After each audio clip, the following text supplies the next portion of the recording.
Mesdames, Messieurs, bonsoir. Mercredi 17 janvier 2017, voici la une du journal. Feu vert pour la présidence du Cameroun sur le RIARC dès janvier 2019, l'annonce du réseau des instances africaines de régulation de la communication au troisième jour de la visite de travail au Cameroun. Nous faisons le point dans ce journal. Feu rouge contre la drogue en milieu scolaire. Le gouvernement lance la croisade contre les fléaux sociaux chez les jeunes. Dans le journal, nous retrouverons 2 membres du gouvernement sur le site pilote du lycée Leclerc de Yaoundé. Et puis, feu rouge contre les produits non homologués et déclarés impropres à la consommation. Le dossier de la rédaction revient sur le scandale du Lactalis pour questionner les normes sur les produits alimentaires. Voilà pour les titres. En ouverture, le dossier du 20h30 tire la sonnette d'alarme pour donner un avis aux consommateurs. Attention au danger des produits déclarés impropres à la consommation. Certains se retrouvent depuis quelque temps sur des rayons des supermarchés peu scrupuleux. Il s'agit pour l'essentiel des produits laitiers et des huiles végétales qui pourraient nuire à la santé des populations. Heureusement, les pouvoirs publics veillent. Ils ont pris une batterie de mesures pour circonscrire le danger. Une situation née du scandale du lait Lactalis en France. Eugène Bey.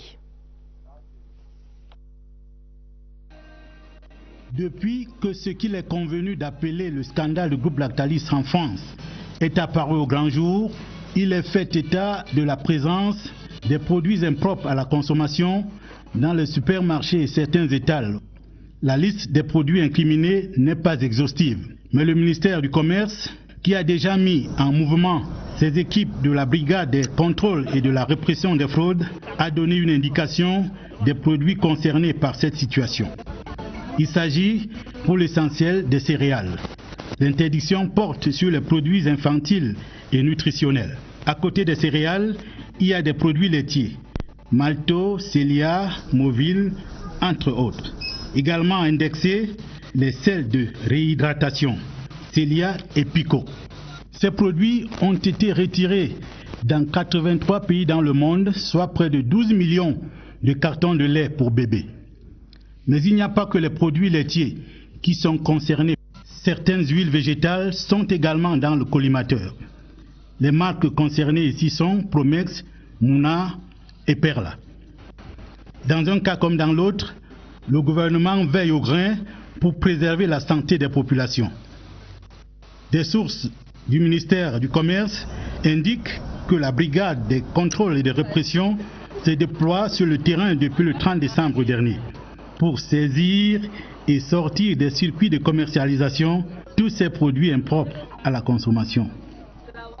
Pourtant, des normes existent dans ce domaine de l'alimentation. Au Cameroun, c'est l'ANOR, l'Agence des normes et de la qualité, qui est responsable de la qualité des produits vendus sur le marché, et ce, en synergie avec le ministère du Commerce. Mais certains importateurs frauduleusement amènent au Cameroun des marchandises non conformes aux normes édictées.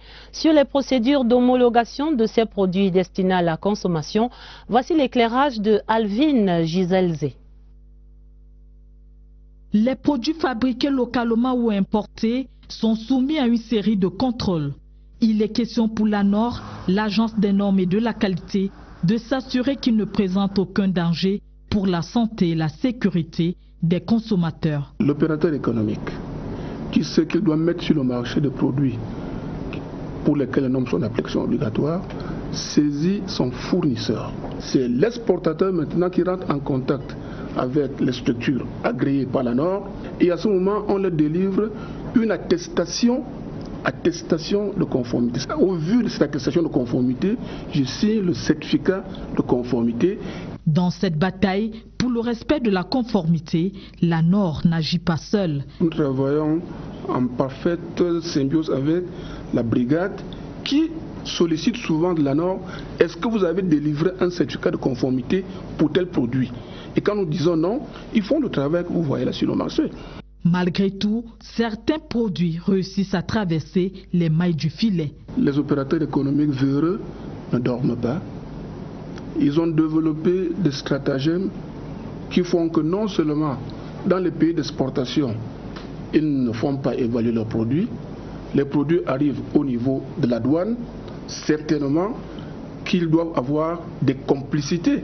À l'ANOR, l'on reconnaît que le dispositif de contrôle de qualité a des limites. L'ANOR, pour le moment, de par le décret qu'il a créé, n'a pas encore les compétences pour aller sur le marché, comme ça se fait d'ailleurs ailleurs. La marche pour le respect de la norme a encore du chemin à faire au Cameroun. Allons voir la situation sur les marchés de Douala où nos correspondants affirment que les produits laitiers Lactalis par exemple, qui étaient fabriqués en France et contaminés par la salmonelle, ont été tous retirés des espaces commerciaux.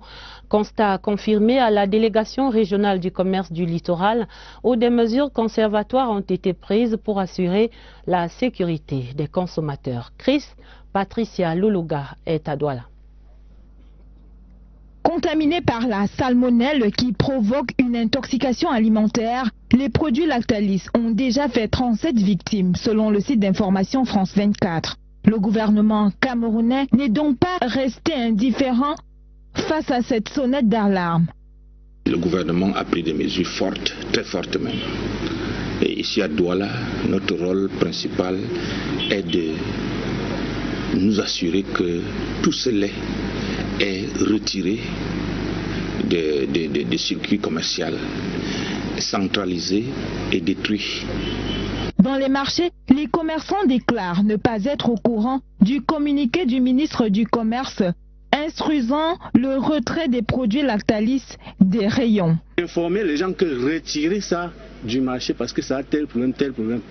Pas signer les décrets dans les bureaux, après venir un jour seulement au marché pour arrêter.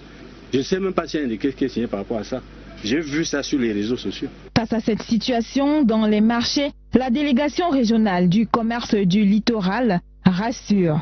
Selon le communiqué signé par le ministre du Commerce Luc Magloire Mbargatangana, les produits Lactalis retirés des marchés concernent uniquement les produits fabriqués ou conditionnés à partir du 15 février 2017. L'autre grand titre de l'actualité, la levée de boucliers contre les stupéfiants et les déviances sur les réseaux sociaux en milieu scolaire, de membres du gouvernement en ordre de bataille ce mercredi à Yaoundé pour lancer la campagne contre ces fléaux sociaux en milieu jeune. Pauline Irène Guéné des affaires sociales et Jean-Ernest Massena des enseignements secondaires ont choisi le lycée Leclerc comme centre pilote pour cette sensibilisation de la jeunesse scolaire. Carton rouge contre l'alcool, les drogues et l'Internet malsain, une croisade qui vient à point nommé. Barbara Pajama.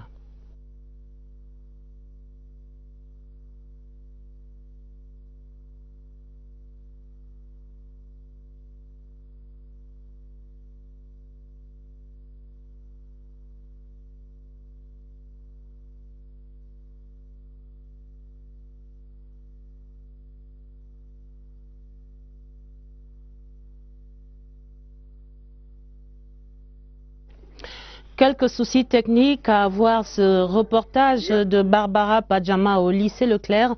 Nous allons tenter de revenir sur ce reportage si la technique est prête. Sinon, dans la suite de cette situation sur la drogue, les alcools et l'Internet malsain dans les collèges et les lycées, les statistiques donnent froid au dos. 10% des enfants âgés de 13 à 15 ans ont au moins une fois dans leur vie déjà fumé une cigarette ordinaire, selon le Comité national de lutte contre la drogue au Cameroun. Pour mieux comprendre ce phénomène sur le terrain, notre reporter Daniel Menanga et son équipe se sont rendus dans un collège à la périphérie de Yaoundé. Le CLS de Meven dans la Mefouya Famba est presque désert aujourd'hui, conséquence des sévices de la drogue. Regardez plutôt. Le visage hideux de la drogue hante encore les murs d'ici. Salle de classe vide, au CS de Meven, à une trentaine de kilomètres de Yaoundé, dans la Mefouya Famba. 2013-2014, la violence, il fumait. Cette année-là, j'avais 19 élèves en 4e qui faisaient allemand. J'ai 3 élèves en allemand. Ici, le terrain des fumeurs, une bande de 17 jeunes qui ont fait trembler l'établissement à l'époque. Ils fumaient, ils enroulaient ça dans les feuilles des cahiers. Donc c'était dans les cahiers et tu ne pouvais pas t'en rendre compte. Oui, vous sentez des odeurs. Il y a beaucoup d'élèves qui prenaient les comprimés, les tramoles, la drogue et autres, parce qu'apparemment on en cultive dans cette région. Au point d'installer une crise de confiance entre les élèves, les parents et l'établissement. Même les enfants entre eux avaient peur, parce qu'il y a un autre qu'on appelait la terreur, qui allait jusqu'à porter main sur 2 enseignants. Le phénomène de la consommation des drogues n'est pas nouveau dans les lycées et collèges. On a simplement plus le courage d'en parler aujourd'hui. Nous avons mené une enquête sur les 13-15 ans et avons constaté que 10% d'entre eux sont des usagers de tabac. Beaucoup de jeunes de cette tranche d'âge sont orientés dans la pratique de fumer ce qu'ils appellent herbe, banga, cannabis. Pour comprendre comment on en est arrivé là, il ne faut pas chercher bien loin. Il y a des périodes où c'est le mimétisme qui fait la particularité d'un enfant. Il voudrait faire ce qu'il voit les autres faire. Le désir de succion, le plaisir de succion que nous avons au cours des toutes premières années de la vie, à un moment donné, il a besoin de s'affirmer. Et c'est la période de l'adolescence. Les mauvaises compagnies. Vous savez, dans le monde de la communication aujourd'hui, avec tous les réseaux sociaux, les modèles qu'on nous présente comme des modèles valorisants sont souvent des modèles qui tuent l'addiction à l'alcool et autres. En ville comme dans les villages, la jeunesse menace de disparaître en fumée. Attention. Des déviances qui interpellent toute la communauté nationale. Le Cameroun et son Conseil national de la communication assurent dès le mois de décembre la présidence du réseau des instances africaines de régulation de la communication au terme de la conférence des présidents et de la célébration de son anniversaire, et ce sera ici à Yaoundé. L'annonce a été faite ce mercredi au ministre de la Communication Issa Tiroma Bakari par la mission du RIARC en visite de travail au Cameroun. La délégation que conduit le Ghanéen Nana Kwasi rencontrait également des acteurs des médias locaux, dont le directeur général de la CRTV, Charles Ndongo. Nous faisons le point avec Oswald Modon. La visite intercamerounaise de cette mission du réseau des instances africaines de régulation de la communication s'inscrit dans une logique que s'est fixée le RIARC. Le Cameroun en assurant la vice-présidence, il devra diriger l'institution pleinement durant le prochain mandat avec une feuille de route précise. Ce sera au lendemain de la 9e conférence des présidents et des 20 ans du RIARC que le CNC Cameroun a la charge d'organiser au mois de décembre. Normal donc que le sujet occupe les échanges avec le ministre de la Communication. Moment d'échange d'expérience aussi, la rencontre s'est révélée une source d'inspiration pour une meilleure efficacité du CNC. Les régulateurs sont généralement des instances, des institutions de l'État. Ils sont généralement indépendants, sont constitutionnels. L'instance doit avoir un véritable pouvoir pour pouvoir donc mettre en œuvre ses prérogatives. La régulation au Cameroun mérite d'être placée sur un piédestal à la hauteur, à la dimension, à la robustesse de la presse au Cameroun. Autant la presse est robuste, diversifiée, autant la régulation n'est pas à la hauteur des enjeux et des défis. Pour l'organisation de la conférence des présidents et le 20e anniversaire du réseau, le rôle de la presse locale est primordial, suffisant pour que la mission aille à son contact. Qu'ils jouent leur rôle d'information. Je crois que l'événement qui va avoir lieu en décembre est un événement qui concerne le CNC, bien sûr, mais qui concerne le pays. Ça va être un événement national et qui concerne bien sûr tout le continent. Les visites au siège du quotidien Le Jour et à la Cameroun Radio Television ont également permis d'échanger longuement sur la régulation vue de part et d'autre. Dans le même temps, elles ont permis à la mission de se faire une idée précise du fonctionnement de la presse camerounaise dans un contexte où les challenges ne manquent pas.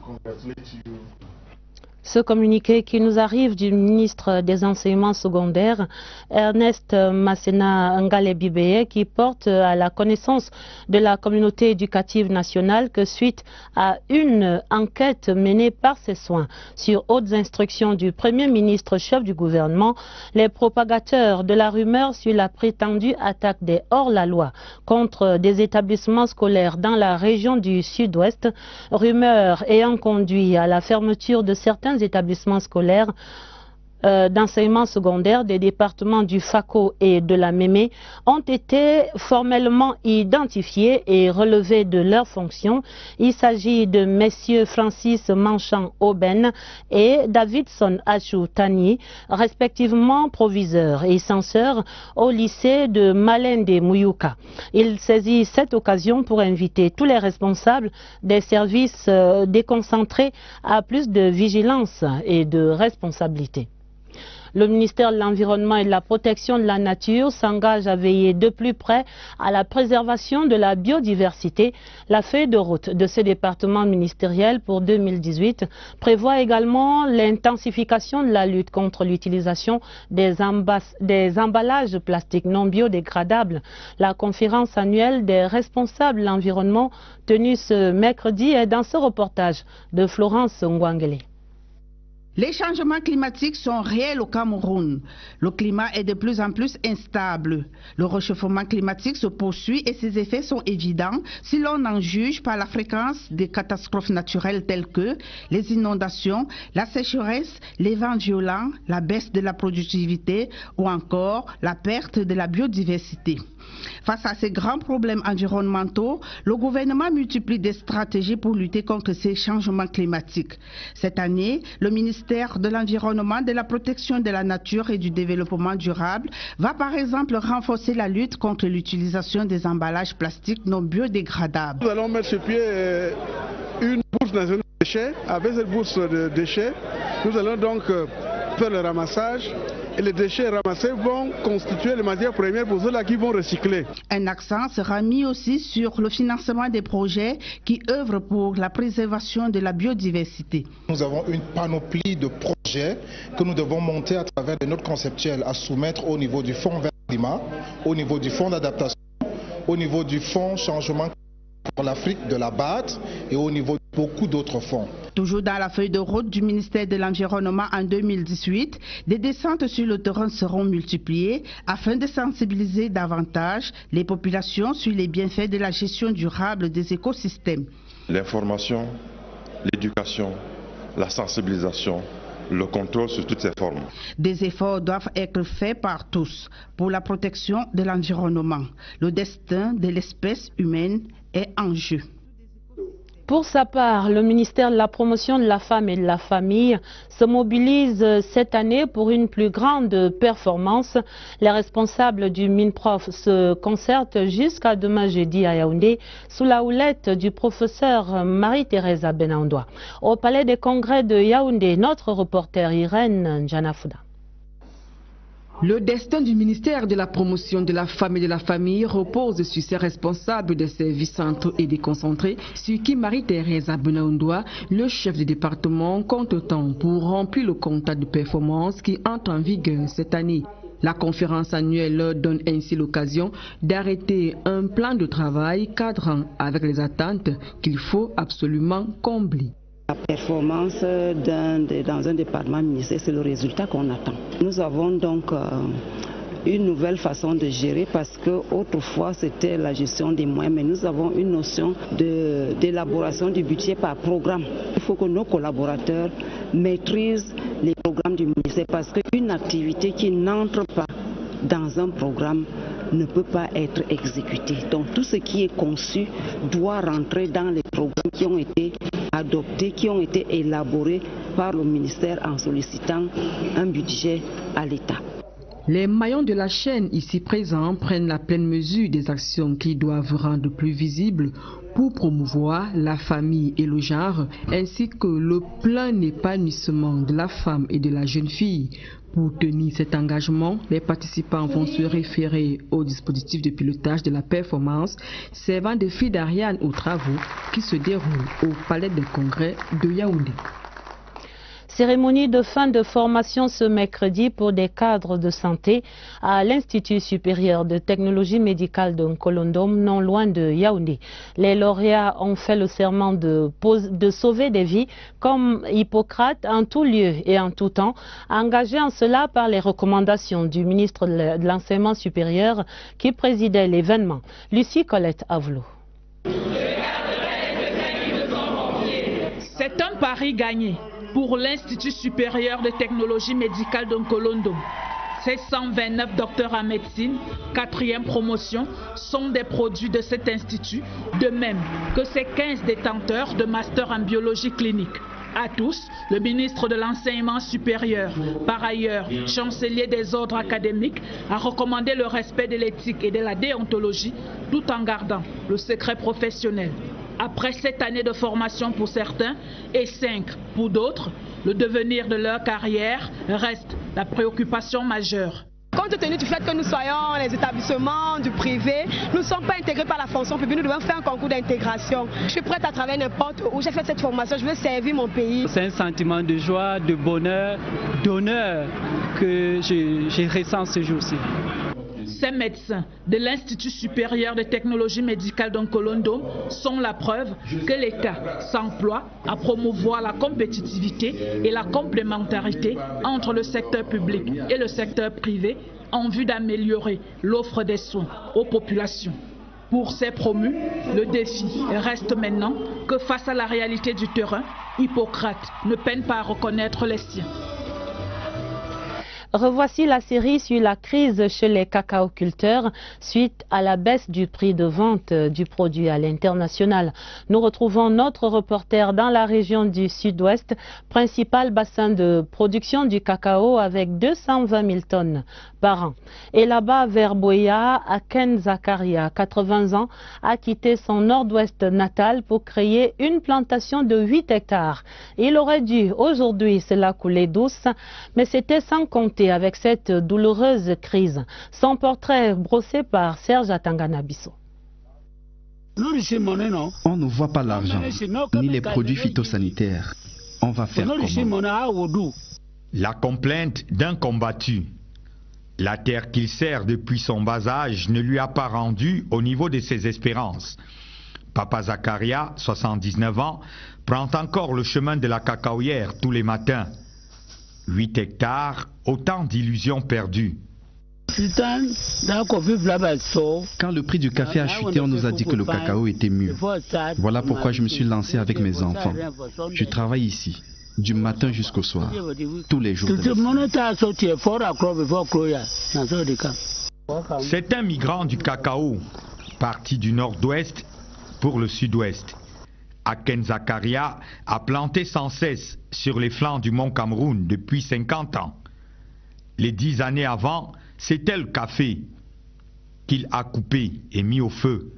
Puis le cacao est venu, avec des hauts et des bas. Les bonnes années, en voilà le fruit. Les mauvaises ont elles aussi produit cette réaction irritée dès qu'on lui parle de transmettre la flamme de la terre à l'un de ses 14 enfants. Si je leur demande de venir travailler au champ, ils n'accepteront jamais. Parce qu'ils voient comme la terre.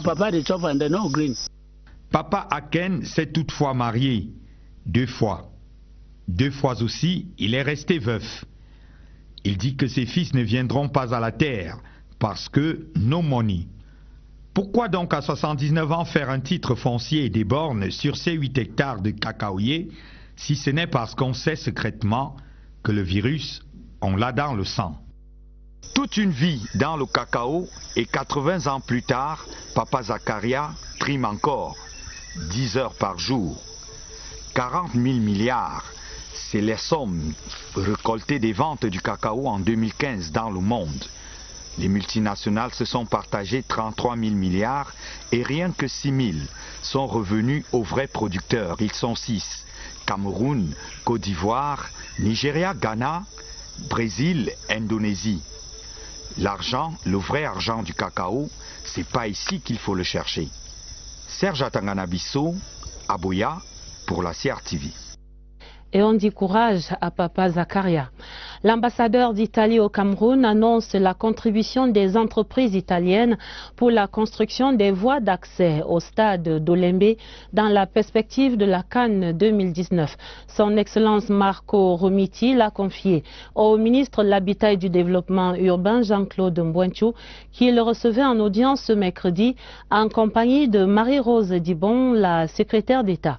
Synthèse de ces échanges, Philippe Roger Sama. Pour la mise en œuvre de sa politique de développement des villes modernes et la consolidation de l'offre de logements sociaux, le Cameroun peut compter sur ses amis au rang desquels l'Italie. C'est une confirmation de relations excellentes qui existent entre l'Italie et le Cameroun. On a des projets importants avec beaucoup de ministères, mais même et surtout avec le ministère de l'Habitat, pour ce qui regarde la construction de logements sociaux et aussi pour d'autres activités qui regardent la fourniture de bus.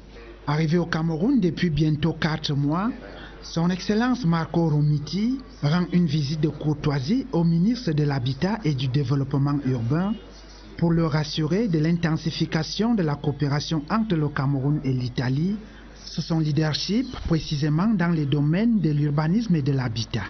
À l'occasion, il lui a aussi fait savoir la volonté des entreprises italiennes d'accroître leur offre dans la mise en œuvre des infrastructures collectives dans la perspective de la CAN 2019.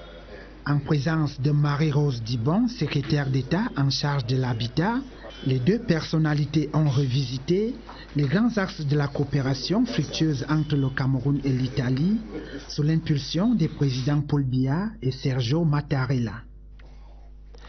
La série sur la fin du contrat d'affermage de la CDE. Plein feu ce soir sur les installations jadis exploitées par la Camerounaise des eaux, la société marocaine, et qui seront dès le 1er mai 2018 la propriété de la Camwater. À Douala, ce patrimoine est passé en revue par Léon Bertrand Tanefo. Les installations jadis utilisées par la Camerounaise des eaux, la CDE, offre à la Cameroun Water Utilities Corporation, la Camwater, la possibilité de produire et distribuer une eau potable aux Doualais sans survenance de problèmes majeurs durant une certaine période. Douala dispose en effet actuellement de 3 usines de traitement d'eau potable pour une production potentielle de 250 000 m3 d'eau par jour. Il s'agit de Yato phase 1, prosaïquement appelé Yato 1, qui dispose d'une capacité de traitement de 50 000 m3 d'eau par jour, de Yato 2, doté d'une capacité de 100 000 m3, et de Japoma, également doté d'une capacité de production égale à celle de Yato 2. En dehors de ces 3 usines de traitement, la Camerounaise des eaux utilisait 11 forages industriels d'une capacité cumulée de 55 000 m3 d'eau, construits par la Camwater. Pour des besoins se chiffrant entre 250 et 300 000 m3 d'eau par jour, Douala dispose donc du potentiel logistique nécessaire pour la satisfaction. En possession du dit patrimoine, la Camwater devra, pour une qualité de service irréprochable, veiller sur la protection du matériel de production et de distribution de l'eau, en même temps qu'elle doit procéder à l'acquisition de nouveaux équipements. Les problèmes de distribution d'eau dans la métropole économique sont en effet généralement causés par l'urbanisation incontrôlée qui ne facilite pas l'extension du réseau, mais aussi par le vieillissement des canalisations. Les travaux sur la voie publique imposent assez régulièrement un déplacement du réseau et les multiples casses liées aux travaux d'aménagement urbain provoquent des ruptures dans la distribution. De nombreux autres forages industriels, propriétés de la Camwater, sont déjà construits, mais la teneur du sel retarde l'exploitation pour des opérations de déferrisation. À Yaoundé, l'IRIC, l'Institut des Relations Internationales du Cameroun, tenait son comité directeur ce mercredi sous la présidence du ministre des Relations extérieures. Recommandation de Lejeune Belambela, l'IRIC devra consolider son statut d'académie diplomatique d'excellence en Afrique et pour réaliser cette ambition, le comité a arrêté le budget de l'Institut à 1 milliard et 115 millions. Joseph Clément Ongba. En l'espace de 5 mois, le ministre des Relations extérieures, président du comité directeur de l'IRIC, le jeune Mbela, vient pour la 3e fois s'enquérir des conditions de formation dans une académie diplomatique, moule par lequel sont passés près de 3000 diplomates du Cameroun, d'Afrique, d'Asie et d'Amérique, à l'Amphi 250 où la réinternationalisation de l'IRIC se précise avec des étudiants venus du Congo, de Centrafrique, du Tchad et du Gabon. Le jeune Mbela donne le contexte de la tenue du comité directeur. Le premier volet, c'est sur le plan des enseignements, le second volet sur le plan budgétaire et même un troisième volet sur la gestion managériale de l'Institut international des relations. À huis clos, les membres du comité se retrouvent dans la salle des actes. Émanant de plusieurs administrations publiques camerounaises, ils mettent un point d'honneur à arrêter le budget, mesurer le chemin parcouru et établir la feuille de route de l'année 2018. L'IRIC doit promouvoir un enseignement qui tient compte du contexte international et des recherches qui vont avec le contexte international, marquées par la quête de la paix, par le développement économique, par la maîtrise de l'environnement, par des questions sociales diverses et surtout par la gouvernance mondiale. Et évidemment au plan de la coopération internationale, l'IRIC c'est un observatoire de relations internationales, c'est une académie diplomatique. L'IRIC doit s'ouvrir et doit s'enrichir des connaissances qui sont développées un peu partout dans le monde pour être à jour. La ligne tracée par le chef de la diplomatie camerounaise, le président de la République, reste en ligne de mire. Continuer à faire que l'image du Cameroun à l'extérieur soit une image vraiment portée très haut. Reconnu en Afrique pour son label d'excellence, l'Institut des relations internationales du Cameroun IRIC entend dès 2018 adapter ses modules de formation aux exigences de la modernité. Dans la région de l'Est, l'Olom et Djerem est dans le train du numérique. 1530 jeunes formés en informatique par l'IAE Cameroun viennent en effet de recevoir leur parchemin à Bertois. La cérémonie était présidée par le ministre Joseph Lé en présence du gouverneur de l'Est Grégoire Mvongo et de Amman Claude Abanda, le représentant résident de l'IAE. Denis Amman est à Bertois. C'est la place de fête de Bertois qui a servi de cadre à cette cérémonie de remise de parchemin à 1530 apprenants de l'Institut africain d'informatique, en abrégé IAI, en fin de formation. Une formation qui ouvre plusieurs horizons à ses lauréats.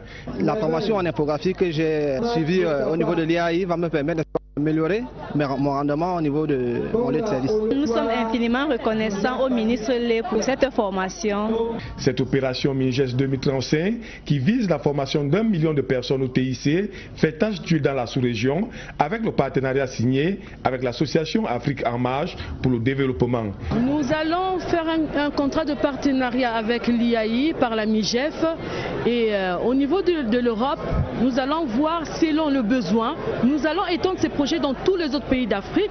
L'engouement des populations pour la formation au TIC a poussé le promoteur du club 2.0 Est à réajuster les objectifs en passant de 10 000 à 20 000 personnes à former. Dans les écoles primaires et dans les collèges et lycées, nous avons une très importante population qui utilise les TIC. Je m'engage à prendre attache avec leur hiérarchie respective afin que des partenariats soient également noués avec cette catégorie et que nous parcourions les lycées, les collèges, les écoles publiques et privées. En présence du gouverneur de l'Est, Grégoire Mvongo, et autres autorités de la région, la promotion Dieudonné Samba n'a pas tari de remerciements à l'endroit du couple Paul et Chantal Biya pour l'importance qu'il accorde à la promotion des TIC au Cameroun. La page des sports, nous prenons des nouvelles du championnat d'Afrique des nations de football en cours au Maroc. Les Lions A' ont repris les entraînements ce mercredi après la défaite par 1-0 enregistrée hier face au Diable Rouge du Congo-Brazzaville. L'espoir pour la suite reste désormais le match Cameroun-Angola prévu samedi. Retrouvons au Maroc Jean-Cyriac Bessé, l'envoyé spécial de la CRTV. L'ambiance se décrispe peu à peu dans la tanière des Lions indomptables A' du Cameroun. Après le faux pas face au Diable Rouge du Congo, Rigobert Sambana et sa troupe ont repris le chemin des entraînements ce mercredi. Sur la pelouse du stade annexe numéro 1 d'Agadir, les 23 joueurs présents au Maroc étaient au rendez-vous à l'heure du coup d'envoi de la séance d'entraînement post-défaite. Le patron du banc de touche camerounais s'est longuement entretenu avec France Pangop, le leader du compartiment offensif de son effectif. Question, on le devine bien, de trouver l'astuce qui pourrait débloquer le compteur but des Lions A'. Le match contre le Congo est désormais rangé dans le tiroir des oubliettes. Les hommes du coach Rigo pensent à présent à leur prochain adversaire, l'Angola, auteur d'un match nul face au Burkina Faso. Et on y croit, bon vent. Pour l'essentiel à retenir de ce journal qui s'achève, feu vert pour la présidence du Cameroun sur le RIARC dès janvier 2019. L'annonce de ce réseau des instances africaines de régulation de la communication au 3e jour de leur visite de travail au Cameroun. Et puis le feu rouge contre la drogue en milieu scolaire. Le gouvernement lance la croisade contre ces fléaux sociaux chez les jeunes. Nous avons retrouvé dans ce journal le bilan des enquêtes sur le terrain de la jeunesse en proie à la drogue au Cameroun. Et puis feu rouge contre les produits non homologués et déclarés impropres à la consommation. Le dossier de la rédaction revenait sur le scandale du Lactalis et sur les normes alimentaires au Cameroun. La fin du 20h30 préparée avec la collaboration de Marthe Adam Vondo. Vous aurez d'autres informations à minuit en compagnie de Nicole Doudou et de Elvis Teke. Très belle soirée sur la CRTV et à demain, 20h30.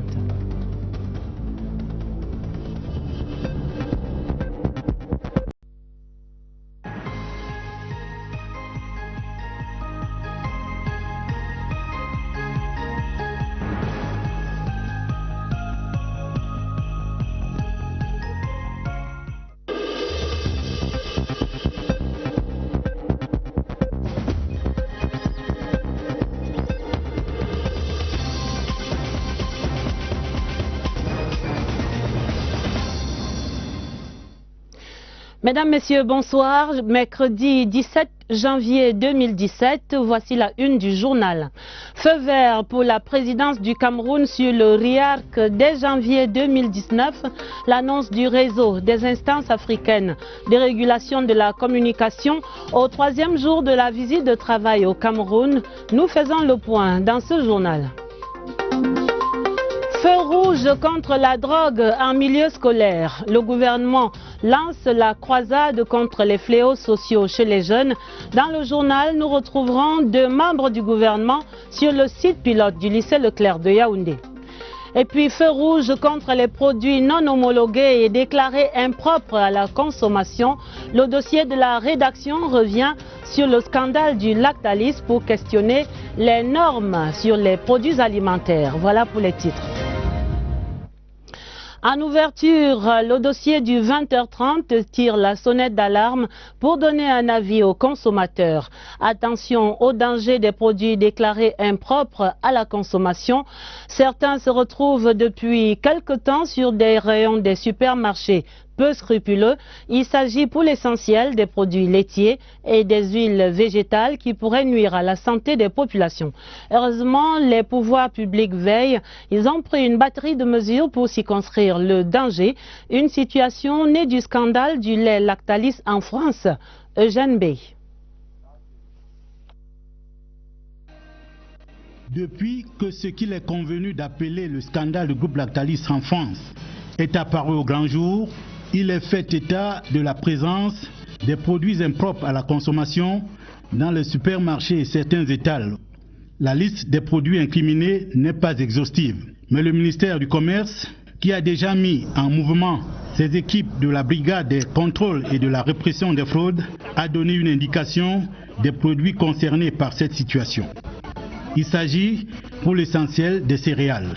L'interdiction porte sur les produits infantiles et nutritionnels. À côté des céréales, il y a des produits laitiers, malto, célia, movil, entre autres. Également indexés, les sels de réhydratation, célia et picot. Ces produits ont été retirés dans 83 pays dans le monde, soit près de 12 millions de cartons de lait pour bébés. Mais il n'y a pas que les produits laitiers qui sont concernés. Certaines huiles végétales sont également dans le collimateur.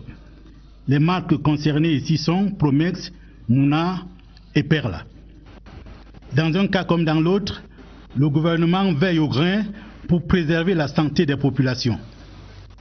Des sources du ministère du Commerce indiquent que la brigade des contrôles et des répressions se déploie sur le terrain depuis le 30 décembre dernier. pour saisir et sortir des circuits de commercialisation tous ces produits impropres à la consommation. Pourtant, des normes existent dans ce domaine de l'alimentation. Au Cameroun, c'est l'ANOR, l'Agence des normes et de la qualité, qui est responsable de la qualité des produits vendus sur le marché, et ce, en synergie avec le ministère du Commerce. Mais certains importateurs frauduleusement amènent au Cameroun des marchandises non conformes aux normes édictées. Sur les procédures d'homologation de ces produits destinés à la consommation, voici l'éclairage de Alvin Giselze. Les produits fabriqués localement ou importés sont soumis à une série de contrôles. Il est question pour l'ANOR, l'Agence des normes et de la qualité, de s'assurer que le sujet occupe les échanges avec le ministre de la Communication. Moment d'échange d'expérience aussi. La rencontre s'est révélée une source d'inspiration pour une meilleure efficacité du CNC. Les régulateurs sont généralement des instances, des institutions de l'État. Ils sont généralement indépendants, sont constitutionnels. L'instance doit avoir un véritable pouvoir pour pouvoir donc mettre en œuvre ses prérogatives. La régulation au Cameroun mérite d'être placée sur un piédestal à la hauteur, à la dimension, à la robustesse de la presse au Cameroun. Autant la presse est robuste, diversifiée, autant la régulation n'est pas à la hauteur des enjeux et des défis. Pour l'organisation de la conférence des présidents et le 20e anniversaire du réseau, le rôle de la presse locale est primordial, suffisant pour que la mission aille à son contact. Qu'ils jouent leur rôle d'information. Je crois que l'événement qui va avoir lieu en décembre est un événement qui concerne le CNC, bien sûr, mais qui concerne le pays. Ça va être un événement national et qui concerne bien sûr tout le continent. Les visites au siège du quotidien Le Jour et à la Cameroun Radio Television ont également permis d'échanger longuement sur la régulation vue de part et d'autre. Dans le même temps, elles ont permis à la mission de se faire une idée précise du fonctionnement de la presse camerounaise dans un contexte où les challenges ne manquent pas. Ce communiqué qui nous arrive du ministre des Enseignements secondaires, Ernest Masséna Ngalé-Bibeye, qui porte à la connaissance de la communauté éducative nationale que suite à une enquête menée par ses soins sur hautes instructions du Premier ministre chef du gouvernement, les propagateurs de la rumeur sur la prétendue attaque des hors-la-loi contre des établissements scolaires dans la région du Sud-Ouest, rumeur ayant conduit à la fermeture de certains établissements scolaires d'enseignement secondaire des départements du Fako et de la Mémé ont été formellement identifiés et relevés de leurs fonctions. Il s'agit de messieurs Francis Manchan-Auben et Davidson Achou-Tani, respectivement proviseurs et censeurs au lycée de Malende Mouyouka.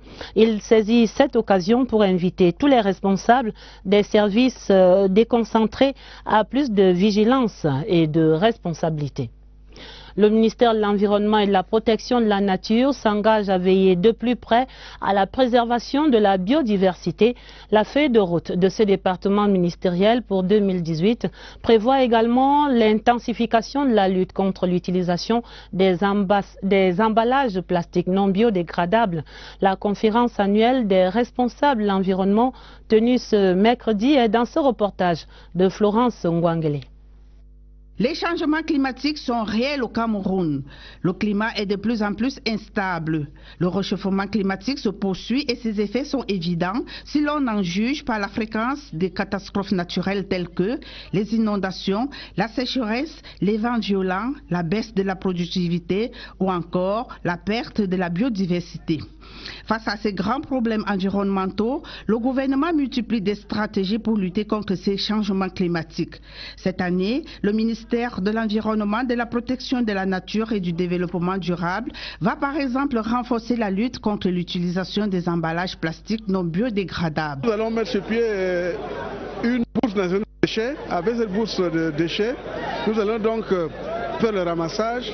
Et les déchets ramassés vont constituer les matières premières pour ceux-là qui vont recycler. Un accent sera mis aussi sur le financement des projets qui œuvrent pour la préservation de la biodiversité. Nous avons une panoplie de projets que nous devons monter à travers des notes conceptuelles à soumettre au niveau du Fonds vert climat, au niveau du fonds d'adaptation, au niveau du fonds changement pour l'Afrique de la BAD et au niveau de beaucoup d'autres fonds. Toujours dans la feuille de route du ministère de l'Environnement en 2018, des descentes sur le terrain seront multipliées afin de sensibiliser. Ne présente aucun danger pour la santé et la sécurité des consommateurs. L'opérateur économique qui sait qu'il doit mettre sur le marché des produits pour lesquels les normes sont d'application obligatoire, saisit son fournisseur. C'est l'exportateur maintenant qui rentre en contact avec les structures agréées par la norme et à ce moment on leur délivre une attestation de conformité. Au vu de cette attestation de conformité, je signe le certificat de conformité. Dans cette bataille pour le respect de la conformité, la NOR n'agit pas seule. Nous travaillons en parfaite symbiose avec la brigade qui sollicite souvent de la NOR, est-ce que vous avez délivré un certificat de conformité pour tel produit? Et quand nous disons non, ils font le travail que vous voyez là sur le marché. Malgré tout, certains produits réussissent à traverser les mailles du filet. Les opérateurs économiques véreux ne dorment pas. Ils ont développé des stratagèmes qui font que non seulement dans les pays d'exportation, ils ne font pas évaluer leurs produits, les produits arrivent au niveau de la douane, certainement qu'ils doivent avoir des complicités. À la NOR, l'on reconnaît que le dispositif de contrôle de qualité a des limites. La NOR, pour le moment, de par le décret qui la crée, n'a pas encore les compétences pour aller sur le marché, comme ça se fait d'ailleurs ailleurs. La marche pour le respect de la norme a encore du chemin à faire au Cameroun. Allons voir la situation sur les marchés de Douala où nos correspondants affirment que les produits laitiers Lactalis par exemple qui étaient fabriqués en France et contaminés par la salmonelle ont été tous retirés des espaces commerciaux. Constat confirmé à la délégation régionale du commerce du littoral où des mesures conservatoires ont été prises pour assurer la sécurité des consommateurs. Patricia Loulouga est à Douala. Contaminés par la salmonelle qui provoque une intoxication alimentaire, les produits Lactalis ont déjà fait 37 victimes selon le site d'information France 24. Le gouvernement camerounais n'est donc pas resté indifférent face à cette sonnette d'alarme. Le gouvernement a pris des mesures fortes, très fortes même. Et ici à Douala, notre rôle principal est de nous assurer que tout ce lait est retiré des circuits commerciaux, centralisé et détruit. Dans les marchés, les commerçants déclarent ne pas être au courant du communiqué du ministre du Commerce instruisant le retrait des produits Lactalis des rayons. Informer les gens que retirer ça du marché parce que ça a tel problème, tel problème. Pas signer les décrets dans les bureaux, après venir un jour sur mon marché pour arrêter. Je ne sais même pas s'il y a un décret qui est signé par rapport à ça. J'ai vu ça sur les réseaux sociaux. Face à cette situation, dans les marchés, la délégation régionale du commerce du littoral rassure. Selon le communiqué signé par le ministre du Commerce, Luc Magloire Mbargatangana, les produits Lactalis retirés des marchés concernent uniquement les produits fabriqués ou conditionnés à partir du 15 février 2017.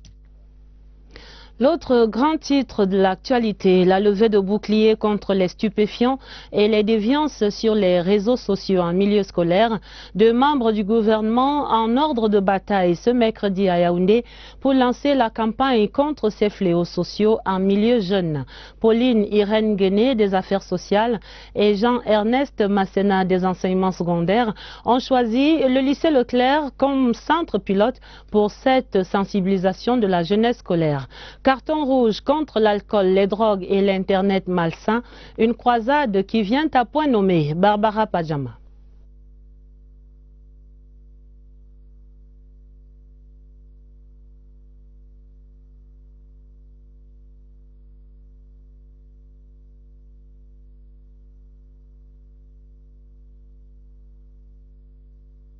Sensibiliser davantage les populations sur les bienfaits de la gestion durable des écosystèmes. L'information, l'éducation, la sensibilisation, le contrôle sur toutes ces formes. Des efforts doivent être faits par tous pour la protection de l'environnement. Le destin de l'espèce humaine est en jeu. Pour sa part, le ministère de la Promotion de la Femme et de la Famille se mobilise cette année pour une plus grande performance.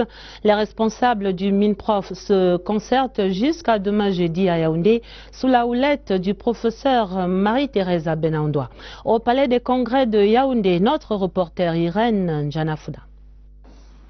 Le destin du ministère de la Promotion de la Femme et de la Famille repose sur ses responsables des services centraux et déconcentrés, sur qui Marie-Thérèse Benaondoa, le chef du département, compte autant pour remplir le contrat de performance qui entre en vigueur cette année.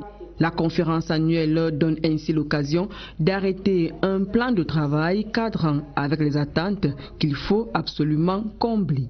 La performance dans un département ministériel, c'est le résultat qu'on attend. Nous avons donc une nouvelle façon de gérer parce que autrefois c'était la gestion des moyens, mais nous avons une notion d'élaboration du budget par programme. Il faut que nos collaborateurs maîtrisent les programmes du ministère parce qu'une activité qui n'entre pas dans un programme ne peut pas être exécutée. Donc tout ce qui est conçu doit rentrer dans les programmes qui ont été adoptés, qui ont été élaborés par le ministère en sollicitant un budget à l'État. Les maillons de la chaîne ici présents prennent la pleine mesure des actions qui doivent rendre plus visibles pour promouvoir la famille et le genre, ainsi que le plein épanouissement de la femme et de la jeune fille. Pour tenir cet engagement, les participants vont se référer au dispositif de pilotage de la performance servant de fil d'Ariane aux travaux qui se déroulent au Palais des Congrès de Yaoundé. Cérémonie de fin de formation ce mercredi pour des cadres de santé à l'Institut supérieur de technologie médicale de Nkolondom, non loin de Yaoundé. Les lauréats ont fait le serment de sauver des vies comme Hippocrate en tout lieu et en tout temps, engagés en cela par les recommandations du ministre de l'Enseignement supérieur qui présidait l'événement. Lucie Colette Avlo. C'est un pari gagné pour l'Institut supérieur de technologie médicale de Nkolondom. Ces 129 docteurs en médecine, 4e promotion, sont des produits de cet institut, de même que ces 15 détenteurs de master en biologie clinique. À tous, le ministre de l'Enseignement supérieur, par ailleurs chancelier des ordres académiques, a recommandé le respect de l'éthique et de la déontologie tout en gardant le secret professionnel. Après 7 années de formation pour certains et 5 pour d'autres, le devenir de leur carrière reste la préoccupation majeure. Compte tenu du fait que nous soyons les établissements du privé, nous ne sommes pas intégrés par la fonction publique, nous devons faire un concours d'intégration. Je suis prête à travailler n'importe où, j'ai fait cette formation, je veux servir mon pays. C'est un sentiment de joie, de bonheur, d'honneur que je ressens ce jour-ci.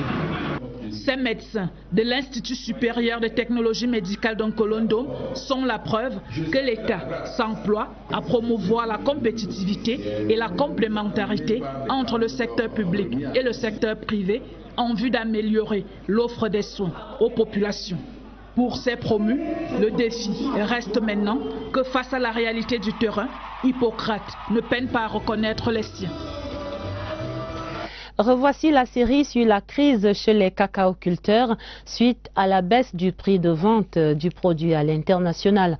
Nous retrouvons notre reporter dans la région du Sud-Ouest, principal bassin de production du cacao avec 220 000 tonnes par an.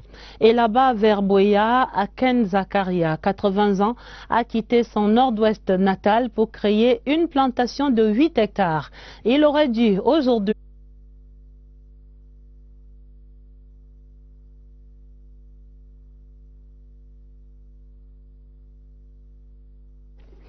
quelques soucis techniques à voir ce reportage de Barbara Padjama au lycée Leclerc. Nous allons tenter de revenir sur ce reportage si la technique est prête.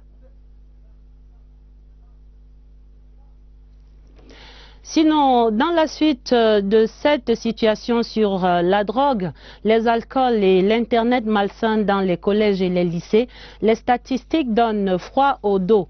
10% des enfants âgés de 13 à 15 ans ont au moins une fois dans leur vie déjà fumé une cigarette ordinaire, selon le Comité national de lutte contre la drogue au Cameroun. Pour mieux comprendre ce phénomène sur le terrain, notre reporter Daniel Menanga et son équipe se sont rendus dans un collège à la périphérie de Yaoundé. Le CLS de Meven dans la Mefouya Famba est presque désert aujourd'hui, conséquence des sévices de la drogue. Regardez plutôt. Le visage hideux de la drogue hante encore les murs d'ici. Salle de classe vide, au CS de Meven, à une trentaine de kilomètres de Yaoundé, dans la Mefouya Famba. 2013-2014, la violence. Il fumait. Cette année-là, j'avais 19 élèves en 4e qui faisaient allemand. J'ai 3 élèves en allemand. Ici, le terrain des fumeurs, une bande de 17 jeunes qui ont fait trembler l'établissement à l'époque. Ils fumaient, ils enroulaient ça dans les feuilles des cahiers. Donc c'était dans les cahiers et tu ne pouvais pas t'en rendre compte. Oui, vous sentez des odeurs. Il y a beaucoup d'élèves qui prenaient les comprimés, les tramoles, la drogue et autres, parce qu'apparemment on en cultive dans cette région. Au point d'installer une crise de confiance entre les élèves, les parents et l'établissement. Même les enfants entre eux avaient peur, parce qu'il y a un autre qu'on appelait la terreur, qui allait jusqu'à porter main sur 2 enseignants. Le phénomène de la consommation des drogues n'est pas nouveau dans les lycées et collèges. On a simplement plus le courage d'en parler aujourd'hui. Nous avons mené une enquête sur les 13-15 ans et avons constaté que 10% d'entre eux sont des usagers de tabac. Beaucoup de jeunes de cette tranche d'âge sont orientés dans la pratique de fumer ce qu'ils appellent herbe, banga, cannabis. Pour comprendre comment on en est arrivé là, il ne faut pas chercher bien loin. Il y a des périodes où c'est le mimétisme qui fait la particularité d'un enfant. Il voudrait faire ce qu'il voit les autres faire. Le désir de succion, le plaisir de succion que nous avons au cours des toutes premières années de la vie, à un moment donné, il a besoin de s'affirmer. Et c'est la période de l'adolescence. Les mauvaises compagnies. Vous savez, dans le monde de la communication aujourd'hui, avec tous les réseaux sociaux, les modèles qu'on nous présente comme des modèles valorisants sont souvent des modèles qui tuent l'addiction à l'alcool et autres. En ville comme dans les villages, la jeunesse menace de disparaître en fumée. Attention. Des déviances qui interpellent toute la communauté nationale. Le Cameroun et son Conseil national de la communication assurent dès le mois de décembre la présidence du réseau des instances africaines de régulation de la communication au terme de la conférence des présidents et de la célébration de son anniversaire, et ce sera ici à Yaoundé. L'annonce a été faite ce mercredi au ministre de la communication Issa Tiroma Bakari par la mission du RIARC en visite de travail au Cameroun. La délégation que conduit le Ghanéen Nana Kwasi rencontrait également des acteurs des médias locaux, dont le directeur général de la CRTV, Charles Ndongo. Nous faisons le point avec Oswald Medon. La visite intercamerounaise de cette mission du réseau des instances africaines de régulation de la communication s'inscrit dans une logique que s'est fixée le RIARC. Le Cameroun en assurant la vice-présidence, il devra diriger l'institution pleinement durant le prochain mandat avec une feuille de route précise. Ce sera au lendemain de la 9e conférence des présidents et des 20 ans du RIARC que le CNC Cameroun a la charge d'organiser au mois de décembre. Normal donc